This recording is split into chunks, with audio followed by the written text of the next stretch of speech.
Hi, Kirsten here with Babywearing International of Seattle, and welcome to my messy house. I wanted to show you a carry today that you can do with a child who is already on you or already asleep on you, and that is a Poppins hip carry or just a Poppins carry.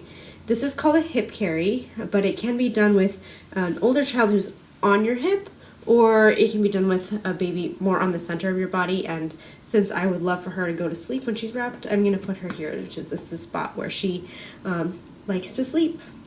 This is my 6-month-old, but this carry would be fine for a newborn or even for an older child into toddlerhood. You can do Poppins, variations of Poppins with your base size wrap, whatever size that may be. But I prefer a short wrap version. That means for me, my base size -3 or base size -2, because I find the less fabric is just a little bit easier for me to manage the decorative part of this carry. So this, my base is a 6, so I'm using a 3, my base -3. A size 4 would also work for me. So I'll start this carry by holding my child in the spot that I want her to be. And I have my middle marker right here on my woven wrap, and that's going to start in the center of baby's back. So I'm going to lay that tag right there where her, the top of her t-shirt. Then I'm squeezing her to my body, putting fabric behind me. Now with the hand that's opposite where baby is, so this is now my free hand, I'm going to reach behind me and grab the top rail of fabric. Grab the top rail, bring it up and over, and the rest of the wrap is going to follow behind that top rail as I do it, so it's going to be smooth in one layer across my back, like so. So I have this pulled really snug against my back, and I'm going to do a strand by strand tighten, so I'm pulling up and away with the different sections of the wrap to get it really snug across my back for this first step, all the way down the wrap. And to hold that snug, I'm gonna hold it between my legs or between your knees if you are squatting down a little bit more. So it's really snug all the way across my back and snugged up on my shoulder. The next step I'm gonna do is to make my seat in a woven wrap. So you can see how my baby's legs are kind of hanging down right now. She's not in a seat. And we're gonna change that by covering her whole back with fabric, so she'll be arms in for now. And then I'm going to make the seat by reaching between her legs. Here's one leg, here's the other. Grabbing the bottom rail and pulling fabric up in between me and the baby. And as I do that, I'll turn to the side so you can really see. As I do it, her knees go from that legs hanging down position, and her hips are going to rotate. And I lean forward even to get her to go into that kind of hammock-like seat. So there's the seat. There's fabric up in between the baby and I.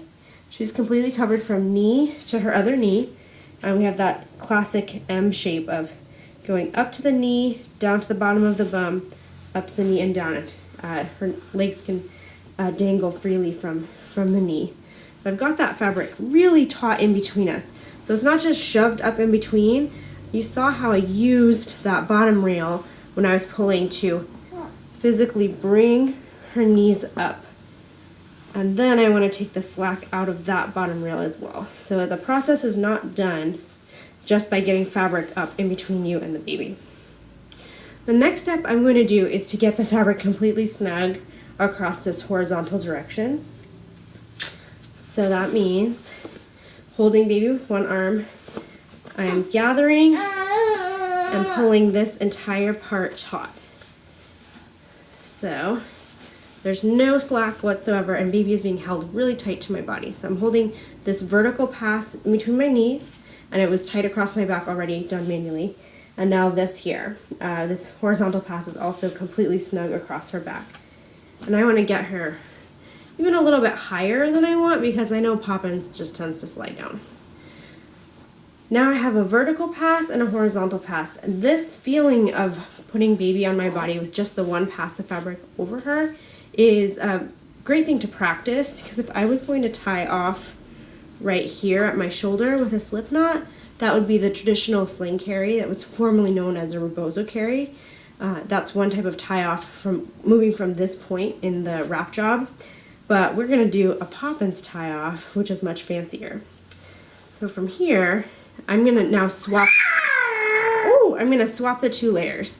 So this vertical pass is going to go, retightening, on top of the horizontal pass. And now as I'm applying a lot of pressure horizontally and pulling in that direction, and this is held very firmly vertically, this, as I'm holding tension, it's gonna flip back over itself and come across baby's back. From there, now I'm going to take I'm holding the horizontal pass behind my back with a lot of tension, and now while holding tension with a downward motion with this hand, bringing this around, and it's going to tie off wherever the 2 meet. So if you're using a long wrap, it might wrap around your hip to the other side and tie under baby's bottom. These might tie directly behind your back. Mine is tying kind of 3/4 between my hip and my back.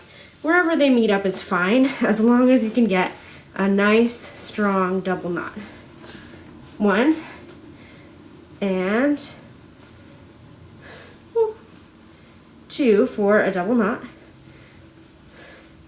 So we have, what I like about this point is that you can see that the bottom layer is the structural layer, and the top layer of this carry is a reinforcing and kind of decorative panel. So after you have this carry steady, and I'm going to adjust her knee up a little bit, you can use the second pass, or the pass that's folded over, as a decorative pass.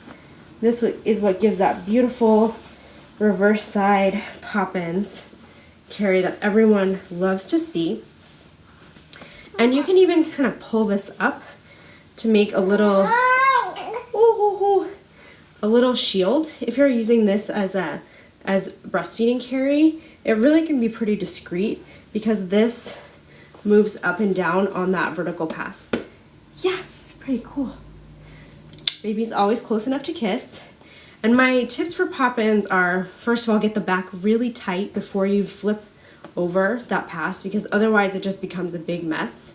Another tip is that when you're about to do the flip over, make sure that this vertical pass is as straight up and down as possible, because it's going to have tension pulling it that way. So you really need to start with it as vertical as possible with a lot of downward pressure. And then that should be along the side of, or past the edge of baby's body. So if your pass is too far, if the vertical pass is too far onto baby's body, then when you do the flip over, there's going to be a lot of gapping here where baby could get his or her arm out, which wouldn't be a huge safety concern, but it's not going to feel as secure and really as bundled in close as you might like with Poppins. So I'm hoping my kiddo's going to go to sleep. I'm going to cap my shoulder with this beautiful reverse front or right and wrong side of my wrap. And I hope you have a great time with this carry. I hope you get lots of compliments on how lovely it looks on you. Thanks. Good luck. Happy baby wearing.